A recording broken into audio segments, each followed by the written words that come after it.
नमस्कार दोस्तों, आज हम पुरुषोत्तम मास महात्म का 14वां अध्याय पढ़ेंगे। वक्रतुंडे महाकाय सूर्यकोटि संप्रभ निर्विघ्नं करोमि देव सर्वकार्येषु सर्वदा।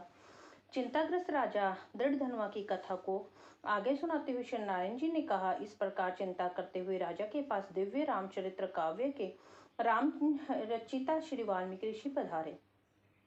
राजा ऋषि को आया देख कर खड़ा हो गया और उनके चरणों में प्रणाम किया तथा आसन पर विराजमान कर पूजन किया। राजा महर्षि के चरणों को गोद से लेकर धीरे धीरे सहलाने लगे। तत्पश्चात राजा दृढ़धनुआ ने महर्षि वाल्मीकि के चरण स्वयं पखारे और फिर उस जल को प्रसन्नता पूर्वक अपने माथे पर छिड़क कर उस तोते से कहे अनुसार वचनों को याद कर मधुर स्वर में महर्षि वाल्मीकि से पूछने लगे। राजा दृढ़धनुआ ने महर्षि वाल्मीकि से कहा, हे भगवान, आज मैं कृत्य हो गया हूँ, भाग्यवान हूँ जो आपके दर्शन हुए। हे संसार को पवित्र करने वाले महर्षि, मैं अपने भाग्य को कैसी प्रशंसा करूं। श्री नारायण जी बोले, इस प्रकार उन महात्मा ने प्रार्थना करके राजा चुप हो गया। ऋषि मालूकी जी की ने कृपा पूर्वक राजा की ओर देखा। राजा से मुनि महाराज बोले, हे नृपेश्वर श्रेष्ठ, इस प्रकार की नम्रता के कारण तुम धन्य हो। हे राजन, तुम चिंतित दिखते हो, अपने हृदय के दुख को कहो, देर मत करो। दृढ़धनुआ बोला, आपके चरणों के प्रताप से मैं हर प्रकार से प्रसन्न हूँ, किंतु मेरे हृदय में एक बड़ा संशय है।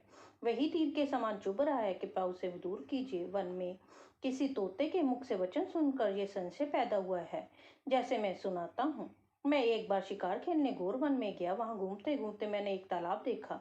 वहां जाकर थके प्यासे मैंने जल पिया और कुछ समय के लिए मौन बैठ गया। राजा ने से ऋषि बोले, हे राजन, तुम अपने पूर्व जन्म का चरित्र सुनो। हे राजेंद्र, तुम द्रविड़ देश में ताम्रपर्णी नदी के तटवासी सुदेव नाम के एक ब्राह्मण थे।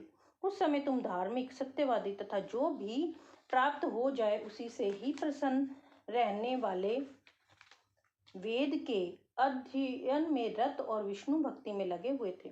गृहस्थ धर्म में तुम्हारी पत्नी भी सुंदर, चतुर और गुणवती थी। तुम्हारी पत्नी गौतम महात्मा की पुत्री गौतमी नाम से प्रसिद्ध थी।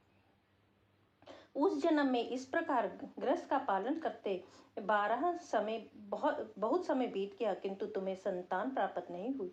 एक समय आप आसन पर बैठे थे, स्त्री तुम्हारी सेवा कर रही थी। तब तुमने देव पूर्वक स्त्री से कहा, हे सुंदरी, पुत्र सुख से अधिक संसार में कोई सुख नहीं है। तप दान आदि से प्राप्त पुण्य फल तो दूसरे जन्म में प्राप्त होता है, किंतु शुद्ध वशोत्पन्न संतति इस लोक में एवं परलोक दोनों में सुखदायी होती है।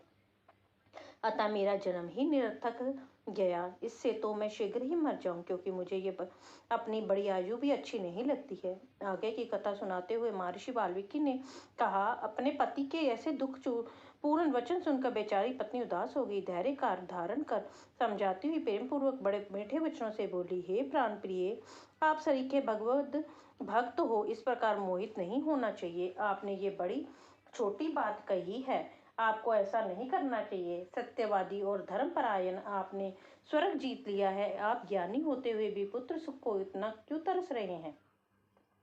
राजा चित्रकेतु भी इसी प्रकार पुत्र शोक से अब जब दुखी हुआ था, तब उन्हें महर्षि अंगिरा तथा श्री नारद जी ने ज्ञान दिया था। जिस भांति राजा अंग अपने को पुत्र वेन के कारण दुखी होकर चुपचाप रात्रि में वन से निकल गए थे, उसी प्रकार हे स्वामी, आपकी संतान भी आपको दुखदायी होगी। अपनी धर्मपत्नी से ये वचन सुनकर वह ब्राह्मण ताम्रपर्णी नदी के किनारे पहुंचा। वहां जाकर नदी में स्नान कर तपस्या प्रारंभ कर दी और 5वें दिन से केवल सूखे पत्ते एवं जल लेने लगा। इस नियम से उसे तप करते 4000 वर्ष बीत गए। हे राजन, उसके उग्र तप से तीनों लोग कांपने लगे। उग्र तप को देखकर भक्तवत्सल्य भगवान गरुड़ पर चढ़कर उसे मनवांछित वर देने हेतु उसके निकट पधारे।